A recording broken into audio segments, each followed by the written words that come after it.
Art and craft चैनेले स्वागतम। बंधुरा आज के आमरा एकटी सुंदर ग्रामेर दृश्य अंकन करब और एजन्य आमरा प्रथमे दुइटी घर एঁকে निচ্ছি। आमरा ठीक घरेर चालटाके एइभाবে एঁকে निब। एरपरे घरेर देवाल बा बेड़ा जेटाई बोलें ना केन आमरा सेटाके एइभाবে एঁকে निब। आमरा एखन घरेर नीचे घरेर भितटाके एঁকে निब। आमरा भितटाके एखन डबल लाइन देब। आमरा दरजा जालना ठीक एइभाবে एঁকে निब। आमादेर दृश्येर दुइटा घर एवं घरेर पिछने एकटी दूरेर ग्राम। आमरा एखन दूरेर ग्रामटिके स्केलेर साहाज्ये सोजा लाइनटी दिए निচ্ছি। दूरेर ग्रामे सब समয়ের জন্য নিচের লাইনটি সোজা থাকে। আমরা এখন দূরের গ্রামে একটি ঘর এঁকে নিচ্ছি। ঠিক এইভাবে আমরা পাশে আরেকটি ঘর এঁকে নিব। প্রথমে ত্রিভুজ তারপরে চতুর্ভুজ দিয়ে আমরা এখন ঘরের বেড়াটি এঁকে নিচ্ছি।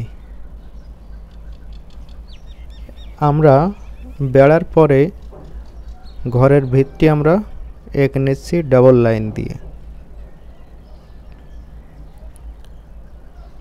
আমরা এখন ঘরের জানলাটি সুন্দর করে এঁকে নিব। এরপরে দরজাটি এঁকে নিব। আমাদের দরজা জানলা আঁকা শেষ। এখন আমরা দূরের গ্রামে ঘরের পাশে একটি খড়ের গাদা এঁকে নিচ্ছি।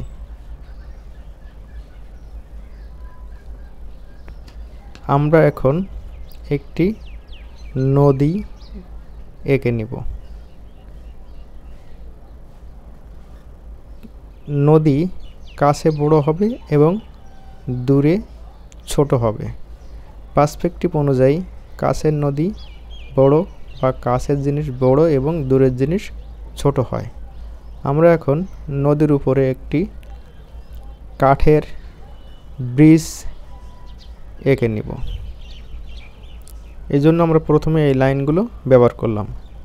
এখন আমরা কিছু খুঁটি এঁকে নিচ্ছি।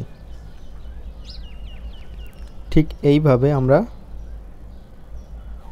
নদীর ভিতরে খুঁটি এঁকে নেব। আমরা এখন কাঠের অংশটি এইভাবে দাগ দিয়ে এঁকে নিব। আমাদের দৃশ্যের এখন আমরা দূরে একটি নারকেল গাছ এঁকে নিব। আর এই জন্য প্রথমে নারকেল গাছের নিচের অংশটি আমরা ঠিক এইভাবে এঁকে নিচ্ছি। এখন আমরা গাছের পাতাগুলো প্রথমে এইভাবে দাগ দিয়ে এঁকে নিব। পরে ছোট ছোট লাইন দিয়ে পাতাগুলোকে বুঝিয়ে দিব। আমাদের নারকেল গাছের পাতা এখন একটা একটা করে অনেকগুলো লাইন দিয়ে পাতাগুলো এইভাবে আঁকব।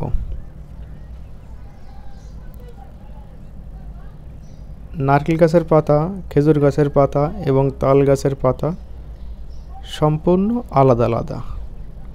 নারকেল গাছের পাতা একটু লম্বা থাকে। খেজুর গাছের পাতা দেখতে লম্বা কিন্তু ওর দুই সাইডে ছোট ছোট থাকে। আর তাল গাছের পাতা তো সবাই জানেন অনেক বড় হয়।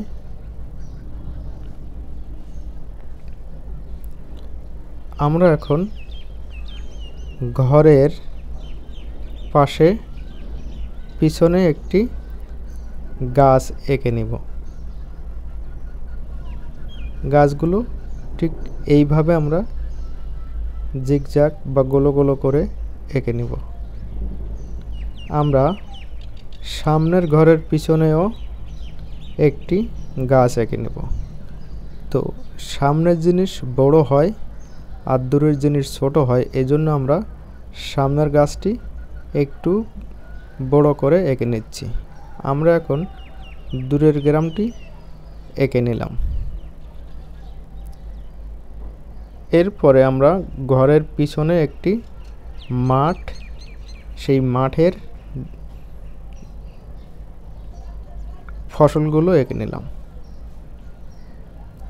আমরা দূরের গ্রামে ঘরের পাশে একটি রাস্তা, সেই রাস্তাটিকেও এঁকে নিলাম। এখন আমরা একটি সূর্য এঁকে নেব। সূর্যটি গাছের নিচে বা দূরের গ্রামের উপরে আছে। আমরা সূর্যের যে রশ্মি, সেটা আমরা এরকম ডট ডট দিয়ে এঁকে নিব। আজকের এই দৃশ্যটি যদি ভালো লাগে তাহলে সাবস্ক্রাইব করে পাশেই থাকবেন। ধন্যবাদ।